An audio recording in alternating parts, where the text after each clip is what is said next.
Hello, and welcome to the Millennial Nutritionist Podcast. I'm Isla Garcia, master's degree of nutrition science and registered dietitian, and I'm going to make weight loss realistic, sustainable, and uncomplicated for your busy lifestyle. On this podcast, me and my team of registered dietitians will decipher the latest nutrition research, dissect fad diets, and discuss social media trends for you so you can feel confident knowing what to eat to achieve your health goals. Research suggests that most weight loss programs aren't successful, but my experience has taught me that this is not because the participants aren't committed. It's because those diets are designed by non-nutrition professionals and center around severe restrictions. We are here to provide the facts about the science of weight loss so you can have the success you want and continue living your best life.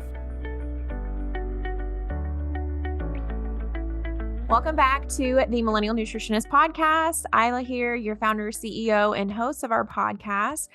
Today, I'm going to be talking about how to save money at the grocery store, or kind of like just in general. I keep actually getting asked to comment on some other publications like News and World, and what are the other ones like Healthline and stuff like that. We'll ask, and so I'm like, maybe let's just like talk about ourselves how to save some money at the grocery store. So to join me today is Lacey, who is our resident how to save money dietitian. So thank you so much for joining us, Lacey.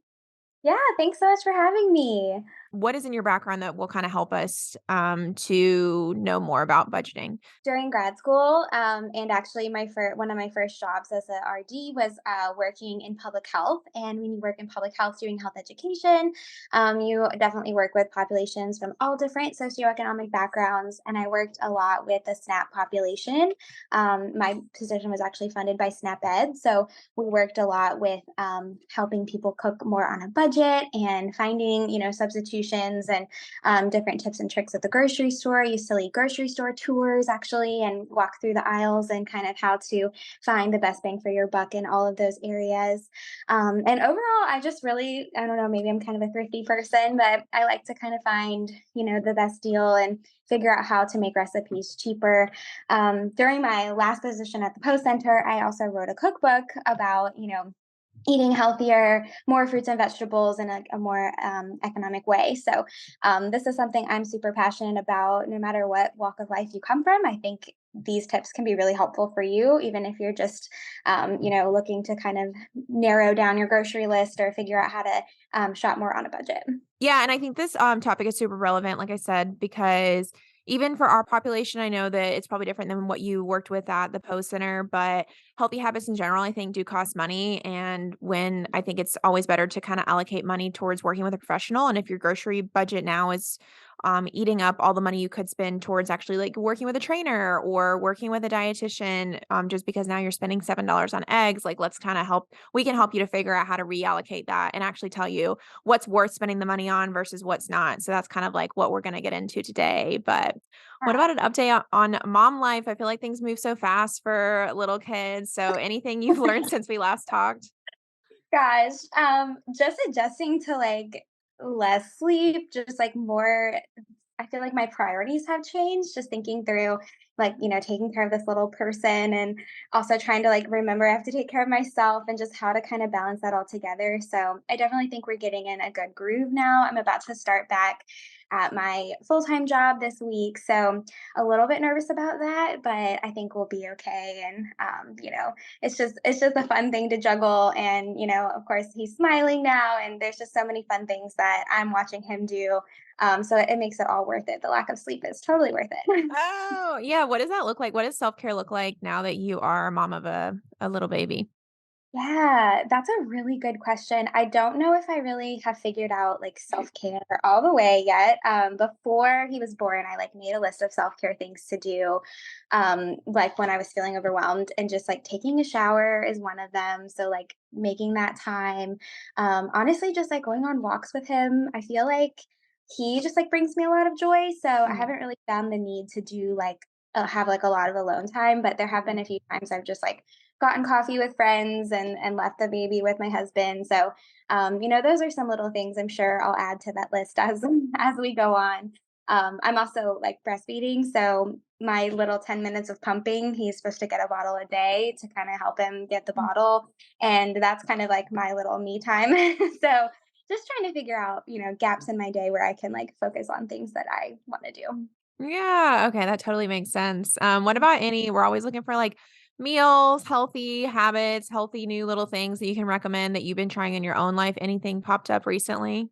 Yes. So we've been doing online grocery ordering at Harris Teeter. That's a grocery store where I live.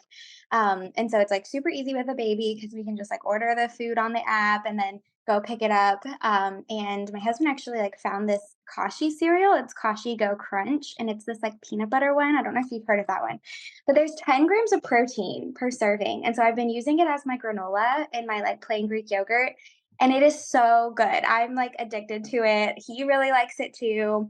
So I would highly recommend. I think there's, like, 16 grams of protein in my yogurt plus the extra 10 from this cereal that I'm adding on top that tastes kind of like granola. And I don't know, it's just been really working for me. So, Oh, I cool. recommend that cereal if you're a cereal person, or if you're just, like, looking for something like a fun snack. I've really been enjoying it. Does it have like protein powder added to it, or is it normally that high in protein? How's it so high? Yeah, I think they add protein powder. I've been eating the peanut butter one and the chocolate one. The chocolate one my husband really likes as like a little after dinner sweet snack.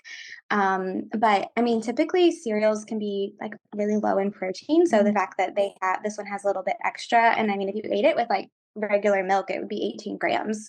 So that's pretty decent for a cereal. But I've really been liking it as like my granola on top of my yogurt. So yeah, that Yeah. one's been something I've really been liking. Is there anything you've been enjoying recently?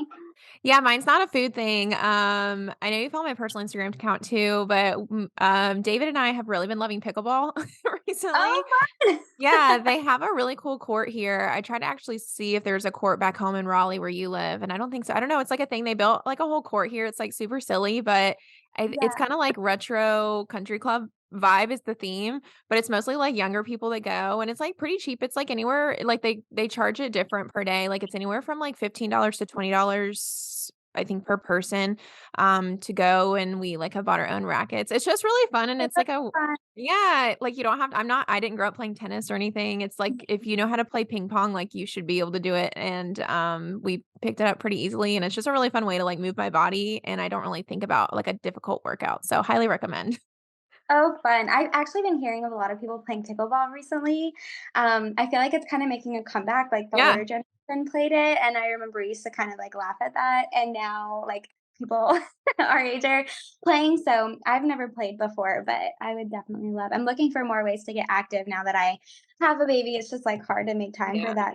That sounds really fun. Yeah, it's fun, and a lot of, like, groups go. I don't know, the place we go to here, it's called Courtside Kitchen, and it's a really big, like, thing, like, a lot of people go, but, like, people will even go with families, so I don't know if it's ever possible to, like, go with a big group and then, like, somebody watch Caden and then, like, the next group go or Yeah. whatever, but, yeah, that's what we've been on, like, double days before, but Yeah. yes, That's we love it. awesome. All right, well, moving on to our article. So me and you kind of talked about this while we were not recording on the previous podcast. And so I was like, let's just bring it in. And it's all about eggs. And I didn't realize, I guess, eggs got so expensive until one day I went to Trader Joe's and they were out for like 3 days straight. So finally I asked the attendant, I'm like, "What's up with the eggs?" And she was like, "Yeah, they all caught on fire." And I was like, "What?" And I think what she meant, and so then, like, we kinda talked about it, so then I looked into it after, and so it's an article by, USA Today, but it's just, like, a really big there's a ton of articles that are covering it, and it says, "Excuse me, this carton is how much. Here's why the egg prices are soaring across the US." And it looks like it's a combination of things. It looks like to me Yeah. that part of it is, there was another outbreak of avian flu, that went around and killed a bunch of chickens, and then it looks like they kinda have had to start over with, like, hatching them and stuff. And then the other thing, it said, like, the holidays caused the prices to also go up, and they're hoping that they should stabilize, if not go down.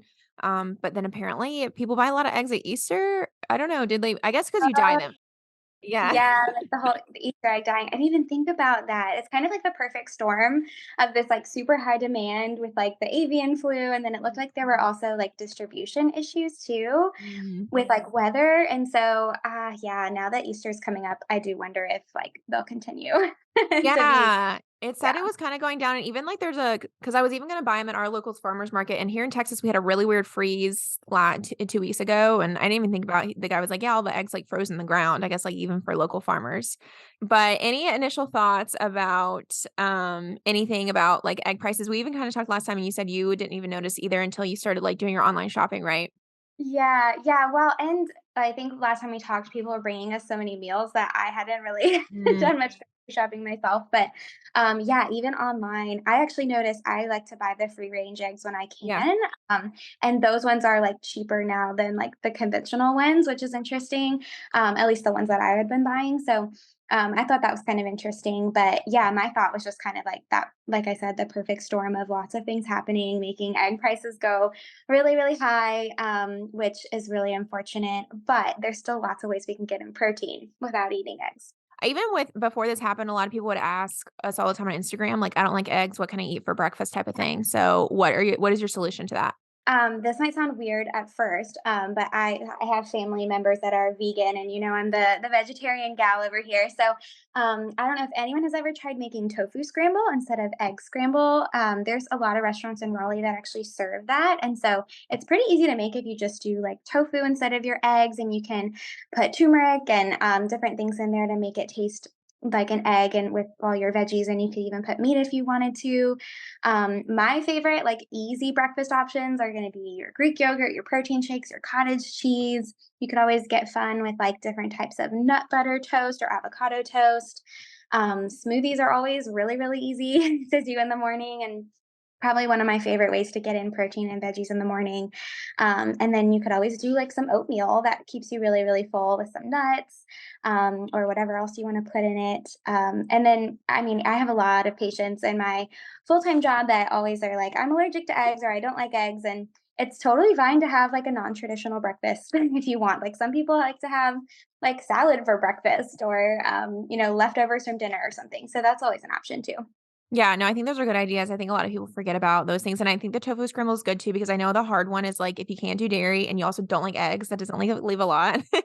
But Yeah, I went the through a vegan phase friend. yeah, I went through a phase where I like the tofu scramble, and it tastes really good, and I'm not even somebody who loves tofu, but especially I think if you like egg whites, it's an easy transition. Yeah, I would recommend too if you're doing the tofu scramble, start with like not the super firm or the silken, like start in the middle. And then if you like more like a runny texture, go more towards the silken tofu. And then if you want them like really firm, do the extra firm tofu. But that can be like a fun way to try tofu if you're not really sure. A lot of people can be kind of skeptical. Do you feel like you're tired of trying every new diet out there whenever you're ready to lose weight, but you never really find long term success because it's either too restrictive or just not conducive to your lifestyle? Well, then let me tell you about our 3-month lifestyle reset program. This is an individualized weight loss approach where you'll be going through our proven 6-step method and you'll be led by a registered dietitian. By becoming a client of the program, you'll be able to learn how to control your weight, increase your energy and confidence, and also improve your overall well being.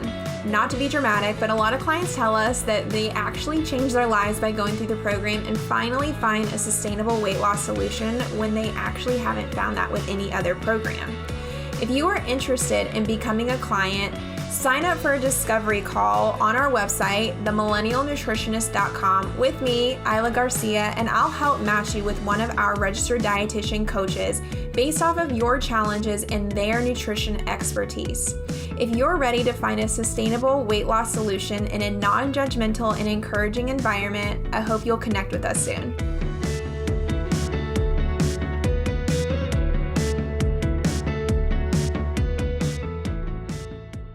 Kind of like the bulk of what we were going to talk about today, your additional tips for saving money when we're at the grocery store. So I want to start off with some audience questions first.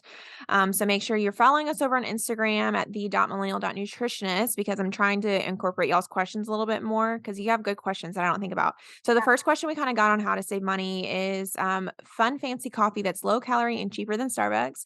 And you thought that I should answer this question. And yeah, I love Starbucks. I thought about making the Starbucks our article for today because Starbucks prices have also gone up so much. I don't know if you've Yeah. noticed that. Yeah, it's absolutely crazy. So, For me, I mean, going out for coffee is really fun. That's something I Mhm. enjoy. But making it yourself at home is always going to be so much cheaper. Just like brewing a big thing of it, or like making cold brew and adding like your flavors at home. Even if like the flavor you buy at the store is more expensive, it's going to go way longer, like than going to Starbucks is what I would say. Yeah, I've had my Nespresso machine forever and it's held up really well. I mean, I got it when I was an undergrad, so I don't know what it's been almost like 10 years now or something. And that helps. I mean, I would say it doesn't taste exactly the same as Starbucks, but you get used to the flavor and they have a lot of different pods. So that's what I like doing. They have like the double espresso, which tastes really good. I feel like even just doing like a double espresso, I love doing like half a cup of like 2% milk and then a little bit of simple syrup. I think it tastes very similar to what they serve everywhere. And now I hate even buying it out because I'm like, okay, I just paid like $6 and I could have literally made this at home. But there's a lot of fun syrups to make, and syrups really aren't that hard. You can like mix in a fun flavor. Sometimes I do vanilla. Sometimes I'll do like a coconut one. Because yeah, you can even make them, or even you could buy them. The Nespresso pods, I mean, unfortunately have gone up in price too, but even if they're like $1.50 per pod, like Starbucks now for an iced latte is like $7 or something. Like it's still cheaper. Yeah, I've actually been super into I just found again on this my grocery app, it just like has recommended things that I saw. So I ordered this called nut pods. It's like this milk that you can use to make like espresso drinks. So I actually have like the Ninja coffee maker so it can brew like a pot or a cup, or there's like a specialty brew. So I brew that and I add that little oat milk. It's low sugar one, and I think it tastes really good. So, even though that whole thing is like $5 at Harris Teeter, I mean, if I went out to coffee, it'd be $5 per coffee, and that Yes. lasts probably like a whole week. So, I would say even if you're like buying like a fancy syrup or the little pods, it's gonna be cheaper in the long run. But I'm also a really big fan of making my own cold brew. So if you like iced coffee, then that can be a really easy way to like cheaply make a lot of coffee at once. Yeah. So the next question we got is, if you're going to spend money on certain items, what do you think is worth it? Yeah, this is a great question and something I'm going to answer later on. But I want to say whatever is worth it for you to be successful is going to be my answer to that, because what's worth it for me is different than for you. So let's say you're someone who like really hates chopping produce, or you just like buy produce and you're always throwing it away because it's not chopped. That might be something you want to spend your money on, is like pre-chopped produce. But if you feel like maybe buying coffee, like really fun, fancy coffee things is gonna keep you from eating, the higher calorie one at Starbucks, that might be where you spend your money. So I would say like whatever you find the most valuable to help you in the long run is gonna be the most worth it, and kind of pick that one thing and then figure out how to make other things work. No, I totally agree. The next question we got is struggling with functional nutrition coaches that say that I must eat all organic everything or I'll die. What is your take on that? Oh, this is a great question. Organic can be such a hard topic because really the word organic doesn't mean anything when it comes to like the macronutrients in our body. It's really all about the way that they're processing the food and growing it in the field. And so a lot of research shows us that even conventional, when I say conventional, I mean non organic produce, just by rinsing it and washing it with like a vinegar soap, actually removes most of the pesticides, and that bioaccumulation doesn't even really happen in a large amount in our body. So, we see the clean 15 and the the top 10 like dirtiest produce. If you prefer to eat organic, those are the ones that I would probably recommend you starting with. But as far as produce goes, because we wash it, and definitely wash your produce, I would say, that wouldn't be something I'd be super worried about. If we're looking at more like processed foods, the organic ones can just have less like preservatives and chemicals in them. So that might be something if you're looking at. But I would kind of say to stay away from the super processed foods anyway, even if it's organic. Like an organic cookie is still a cookie. So the first thing we should focus on is just eating enough produce, and then we can kind of look at the organic stuff later. Yeah, no, I agree because I am such a big lover of Aldi, but Aldi, like, I think because I'm a dietitian, like, I know that it's not gonna like impact my health really that much if I don't eat organic or not. And Aldi doesn't like have, I think they're conventionally not like clean or anything like that. But when you get down to what we actually just need, if I like just need rice or fruits and vegetables, like it's really fine. But hopefully we can kind of clarify that a little bit as we go on. What about all of your tips for how to save money at the grocery store? So let's kind of dive in because I know you have a lot of good things beyond just that you were thinking that people should hear. So let me hear your first one. Okay, so the first overall tip, and this goes for everybody, is that if you are wanting to eat healthy on a budget, the first thing I will recommend is cooking mostly at home. And so we know that even if we're going to eat healthy at a restaurant, it's going to be so much more expensive. It can even, and like we're talking about food is getting more expensive. One entree at a restaurant might be like $15, right? But $15 of groceries can get us a lot more than just one meal. So I would say my first tip is cooking at home. Meal plan for yourself. Keep it simple. Don't focus on trying to do anything super fancy at first if you're new to cooking. But really getting into that meal planning routine can be really helpful to save money. Even if you're not using any of these other tips at the store, just cooking for yourself at home is going to be more budget friendly than eating out. Yeah, for sure. I know I've been like really craving fish dip. There was a place in Raleigh that used to have it. Have you ever had it? I don't know. Sure, Yeah. have it. Oh, I don't know. I don't know if it's like a southern thing, but I've been wanting it so bad. And I think like just realizing, I think it helps with cravings too, but like realizing you can make a lot of things at home. And when I looked into what it is, it's really just like a smoked fish you can get from a can at Trader Joe's, mayonnaise, cream cheese, like paprika. And I'm like, oh, these are like very inexpensive items that I could Yeah. just get. So yeah, I think it's if you kind of like have the time or if you can at least like start making a habit to have the time to make something at home, I totally agree that I think it would help. Just piggybacking off of that, like cooking at home doesn't even have to be like we cook every night. So like I don't cook every night. I cook twice a week and we eat leftovers. So Yeah. finding that routine for yourself, and I know if you work with us, like I have a meal planning resource I provide, and we can help you with meal planning. It can be daunting, but we can make it really doable for you. What is Um, your next tip? yeah, my next tip when you're going to the grocery store is making a list for yourself before you go and sticking to it.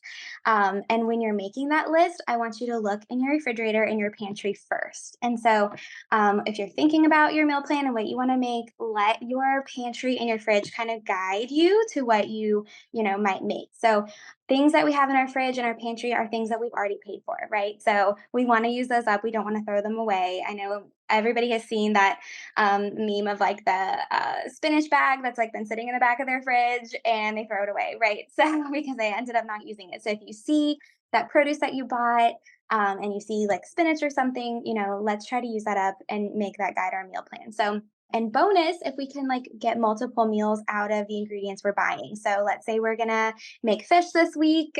Since you brought up fish, like how can I buy maybe like a whole thing of fish and use it in two different recipes?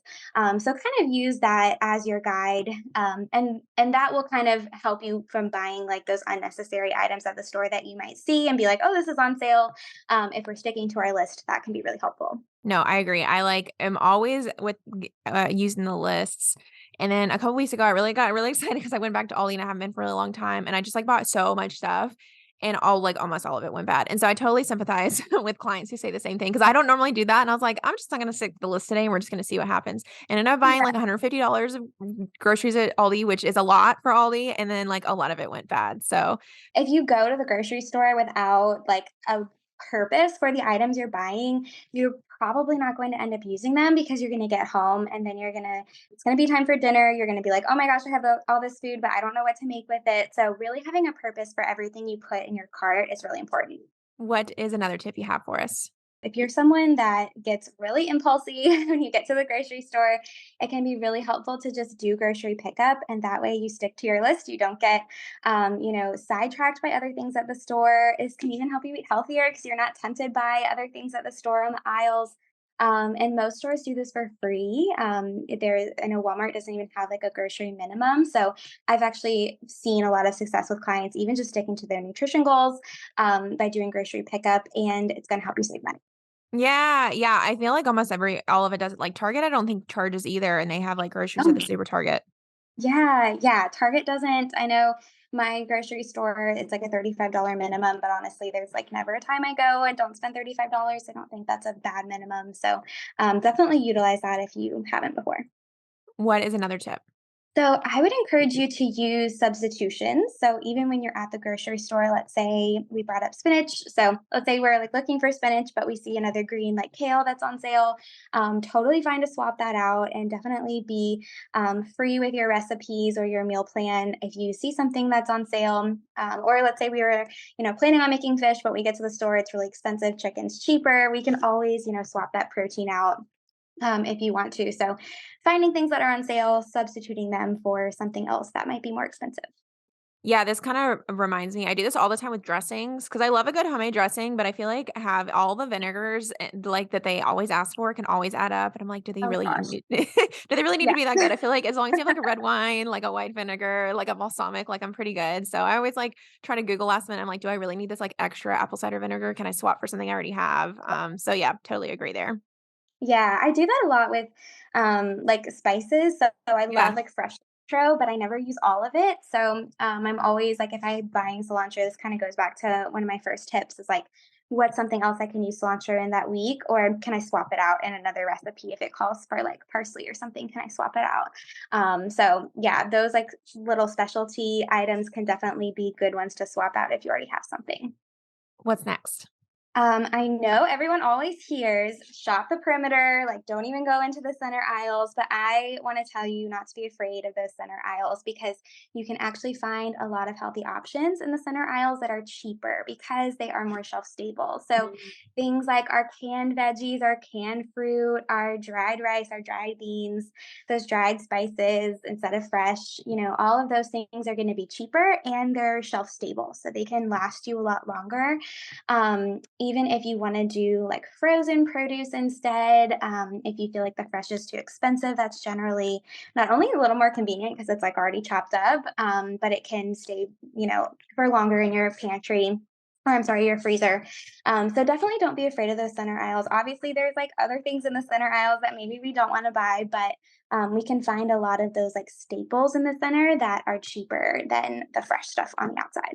No, I think it's cool that a lot of these tips are honestly too, like, kind of like weight lossy tips because, Yeah. like, I think if you all the time too, like, if you don't have things on hand, then you might, like, go end up going to grab some fast food on the way home as opposed to, like, having something on hand, and I always tell this one story that I had a client, and the way that she got on her vegetables every day was she loved canned green beans, and she was very busy, and she just stocked up Sure. on and I love canned green beans too, they taste so much better, I feel like, than regular.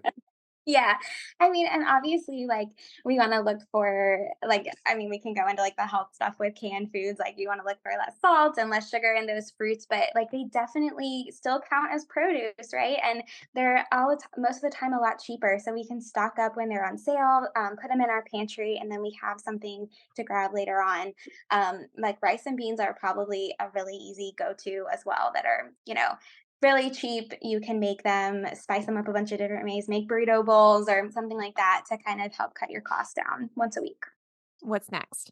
So I don't know if anybody has heard of unit prices, but that's kind of telling you how much per unit, so like per ounce or per pound of something costs. And so oftentimes, maybe like the smallest pack of something looks like it's the cheapest, but really, if we buy like more in bulk or a larger amount of that item, it's actually cheaper in the long run. So if it's something that you use frequently, so let's say like brown rice is a staple in my house because I use that in a lot of different things buying the cheaper unit price, so like the bigger, most of the time, that bigger portion of it is actually going to save you money in the long run. And so I would recommend this if it's an item that you buy a lot and if it's an item that isn't going to go bad really quickly.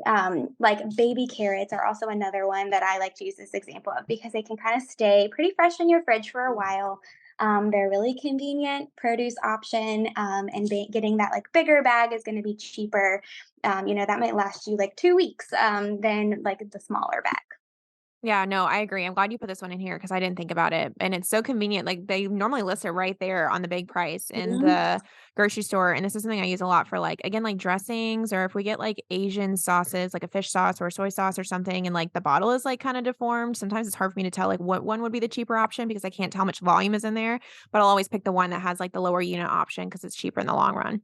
Yeah, and this is also something to look at stores too, because sometimes they'll trick you. I've even seen like the organic, going back to baby carrots, like the organic one is cheaper. It looks like it's cheaper for like a similar size bag, but when you look at actually how many ounces are in the bag, Mhm. the other one is going to be cheaper. So definitely compare the size. Like we want to compare apples to apples, not apples to oranges, right? So we want to compare the same item, the same unit, to see which one is cheaper instead of just automatically looking at the price. You want to look at that unit price and look a little more into the item versus just kind of like what you see on the cover. What is your sixth tip for us? So my sixth tip is one of my favorite ones. So shopping in season, and I know I let you talk about this a lot too, but seasonal produce is always going to be cheaper when you buy it in the season it's in than out of season. So like for example, it's winter time right now, and if I were to go try and find fresh peaches, they would be really really expensive because they're just Mhm. really hard to find right now. So thinking about that when you're making your meal plan, and anytime you walk into the store, that beginning produce that you see right up front is typically going to be what's in season, and that's most of the time going to be the cheaper option. So, utilizing that for snacks for your meal plan. Thinking of what's in season, and even if you wanted to check out like a local farmers market, a lot of times they have cheaper prices too, and it's more local, so it might taste better, and you're supporting local farmers. Yeah, and I think this also helps with, like, a getting out of, like, a food rut. I feel like I've been in, like, a food rut recently, and I've been just, like, so uninspired by food, and I was like, "I'm just gonna start" like, that's why I kinda went that one day and just went rogue at the grocery store, which I'm not gonna do again, but I think I might do a little bit rogue and just kinda more so be like, "Oh, like, yeah, like, citrus isn't seen in maybe I can make that, like, into something that tastes good," and then I go from there because they put it at the front of the store. So I think it can also help you just get excited about produce again too. Yeah, letting that, like, inspire your meal plan too. I think butternut squash is a big one for me in the fall and, like, this time of year because you don't really find it in the summer, but I Mhm. love butternut squash so much that I love to kind of just, like, go crazy on it when it's in season. But yeah, I love that tip with food ruts too. What about your 7th tip? So definitely stock up when things are on sale. So utilize your refrigerator, your freezer, your pantry. Again, like if it's something you know you'll use a lot in the future and it's a good price, like chicken breast, for example, is a great quality source of protein. We can always like buy it in bulk and put it in our freezer. I know you are going to do another episode on more about that soon, so look out for that one. But definitely stock up if it's like something you buy a lot of, even if it's an expensive item like protein shakes. I get mine at Costco, and anytime they're on sale, I'm like, okay, this is going to be a lot of money up front, but it's going to last me a long time and it's going to save me money in the long run because it's on sale.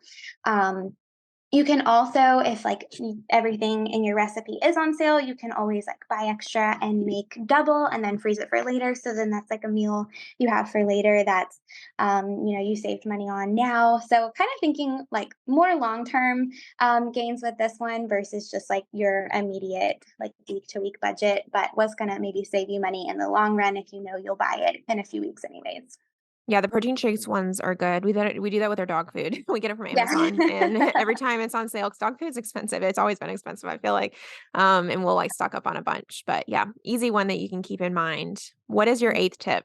I know this one might be kind of hard, but we have a lot of items at the store that are really convenient. So that's like our pre-cut produce, our like cooked proteins, things like that. And we recommend those a lot because they can be really convenient. But if you're trying to save money, really skipping those items and picking the most basic form of that item is going to be a lot cheaper. So um, this is something we've been buying a lot lately is pineapple because one pineapple gets you quite a bit. It can last us the whole week. And one pineapple at my grocery store is $1.99.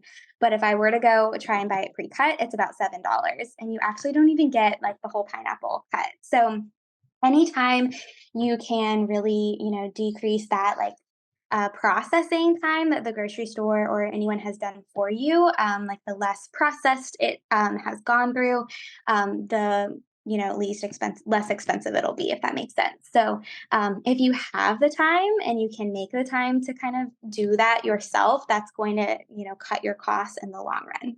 Yeah, whenever I run through this with clients, like, I hate to push in the beginning because I don't wanna just always make people think that, like, being healthy and losing weight has to be expensive, but if you have more money than time, which some of our clients do if they have, like, a super high functioning job, then yeah, go for it, but you don't have to. I don't typically, like, get pre-cut stuff unless I'm, like, I don't know, like, there's a Whole Foods that I can walk to, and I'm like, "Let me just get this little thing of fruit that I can eat on the way back," type of thing. But yeah, most of the time, I don't really like buying it, but a lot of people that we work with, like, just literally hate doing it, and they wouldn't eat it if they don't, so I think, yeah, it's a total personal preference, but it's a good tip. Yeah, and another example for this too is like a salad kit. So that's something I, think is a really great tool to have on hand as like a really easy dinner, like a salad kit and a protein. But they're actually so expensive if you like look at the ingredients. It can be like Yeah. $5 for like maybe one salad, whereas if you like bought the lettuce and a few other little veggies to chop up in there, it would be a lot cheaper and make you so much more. I will say if convenience is important to you, so for example, like broccoli, the frozen broccoli is definitely going to be, more convenient than fresh. Like if it's a freshly cut versus frozen cut, looking at those frozen items are going to be a lot cheaper than like the fresh chopped. So same with like pineapple. If we were to compare the freshly cut pineapple to the frozen cut pineapple, that's going to be a lot cheaper. So if you really do need that convenient, quick, easy thing, look in the frozen aisle instead of the fresh. Yeah, and I actually just posted a grocery haul of Aldi recently, and they have and a lot of grocery stores have even those, like, frozen smoothie kinda packets or frozen smoothie chunks that I recommend a lot for people because sometimes, like, if you're really averse to, like, making anything, like, even a smoothie can be, like, a lot for you to, like, have to get all the little things because there's a lot of little items, but even, like, a frozen chunk like that, a lot of them have, like, spinach. The one I picked up has, like, avocado, some, like, little chunks of coconut in it, and then you just add protein to it. Can be a good example of, like, an easy way to kinda get your frozen produce in. Yeah, and I think even, like, to take it a step further budget-wise, like, if you really like smoothies and you find it really challenging to, like, get all the stuff out, you can kinda make those yourself at home if you, like, dedicate, 30, even, like, 10 minutes and just get, like, your frozen fruit and your yogurt and your spinach, and you can just, like, bag it all up individually. If that's something that you find keeps you successful, we can plan for that and try and make it easy for you, but while still being on a budget. Yeah, what is your ninth tip? So this kind of goes back to that listener question. So being picky with the items that you splurge on. So it's totally fine if it's in your budget to kind of have those items that are more expensive, whether it's like your fun coffee or your protein shakes or your pre-cut produce. So all of those things, might be more expensive. So be picky and think like, what is actually going to make my life easier? Do I really Mhm. need to splurge on all of these things, or do I realistically have time to cut my own produce or cook my own chicken. So kind of like picking and choosing what those items might be that you splurge on. Could you actually make your own protein shake, or do you really need the one that's pre-made?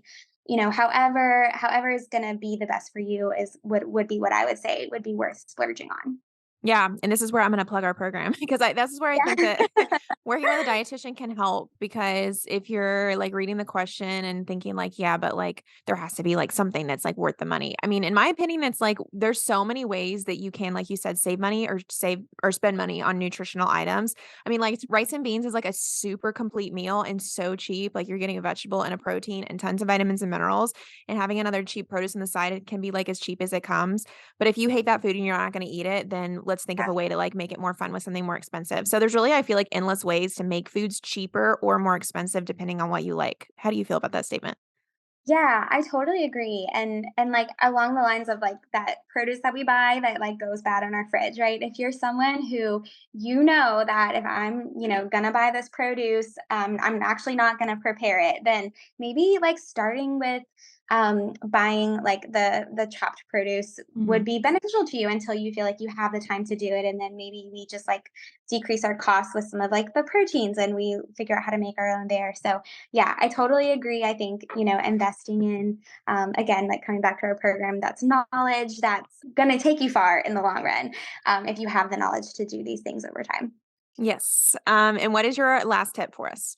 Yeah, so I couldn't do a podcast without plugging, vegetarian eating, of course, but there's lots of benefits to eating more plant-based, and actually it can be a lot less expensive. So making a meatless meal, even if it's just once a week, that can cut your costs pretty significantly if you think about like those fresh cuts of meat versus something like beans, or of course I can't say eggs because they're so expensive Yeah. right now, but once egg prices come back down, they're actually a really high quality protein that's typically cheaper than meat.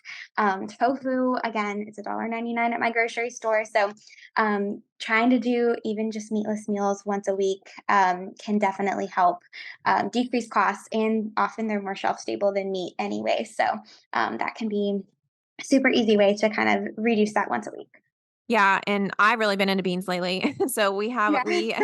we plug a lot of our recipes that we make on the recipe email list and our Millennial Living weekly recipes, and I just kind of put in a lot of the recipes that I already make, so you have access to them. And so if you are wondering kind of how you can start eating more bean dishes, you can do make sure to sign up for those things. But yeah, we like to eat out on the weekends. We always say we're not going to, and then push comes to shove, we're like, let's just do it.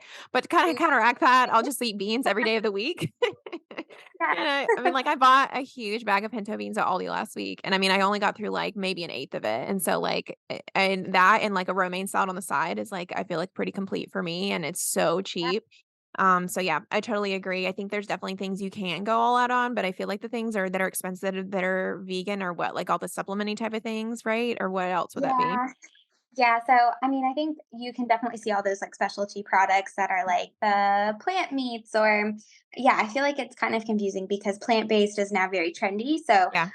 people try to like make these fancy products and charge a lot for them. So again, like back with one of my previous tips of buying things in their most simple form. Mhm. So if you want to do like a veggie burger, making your own like bean burger versus buying it, always going to be cheaper. So yeah, I guess when I say plant-based, I mean more of like going back to the basics of that instead of like feeling like you need to buy those fancy mock meats or whatever are on the market that might be more expensive. Yeah, and that's something that Lacey can help you with if you're confused by that, Yeah. right? Yeah, totally. Cool. Yeah, well, I guess one other tip that comes to mind that I think is helpful that other clients have found helpful as well is, start saving your grocery list. Saving Mm. something else that I find really helpful with like grocery ordering is that it saves your order, so you can always just like reorder it. But that way, if you're like really budgeting and have a certain grocery list and you know it's going to be this much, like you can bring that back in a few weeks to kind of have those same meals again, and then kind of like you don't have to think about meal planning again for a while. So saving your list is another thing that can be helpful with budgeting. Yeah, I love that. I saw this TikTok a while back and I was like, I'm still gonna probably do this when I have kids. And I kind of got into it for a little bit where she like basically eats the same thing every week. Or she'll just says she eats like with her kids, like Friday's always pizza night and like tacos are Huh? always Tuesday's always taco night. And then she like finds one thing to just have leftovers of every week. And then they kind of go out eating the weekends. But she's just like, I just repeat that until I'm sick of it. And then I don't want to think about it when there's no problem with it. And then I'll have like if there's like an inspiration meal, I'll do that like one Thursday and that's it. And then have a new one in the rotation. So I don't think there's anything bad with like having similar items over and over again like that, or yeah, having like even like a 4-week rotation, I think Catherine says she does. Yeah, yeah. I see a lot with the fork rotation, and I help people meal plan a lot with my job. And even if you're just saying like, okay, Taco Tuesday, it doesn't mean you have to have the same tacos every Tuesday. You can use these tips and say, okay, this week fish is on sale, beef is on sale, chicken's on sale, Mhm. or maybe we just do beans, vegetarian. So you can kind of have that guideline, but switch it up too when you're on a budget. So you can definitely do those things. And yeah, totally fine to have every Tuesday as Taco Tuesday because I'm all for that. Well, thank you so much, Lacey, for joining Yeah, us. I think this will be really helpful to people. If you feel like you want more tips or anything like that, I think we can go on and give a lot more examples. So if you're interested, okay. please comment whenever we post about it on Instagram. But I think that's it. Thank you so much for joining us, Lacey. Yeah, thanks for having me. Thank you so much for listening to the Millennial Nutritionist Podcast. For daily weight loss tips and nutrition information, you can find us on Instagram at the.millennial.nutritionist and on TikTok at millennial.nutritionist. If you find this information helpful, please subscribe to the podcast and share it with a friend who needs encouragement on their health journey. See you in the next episode.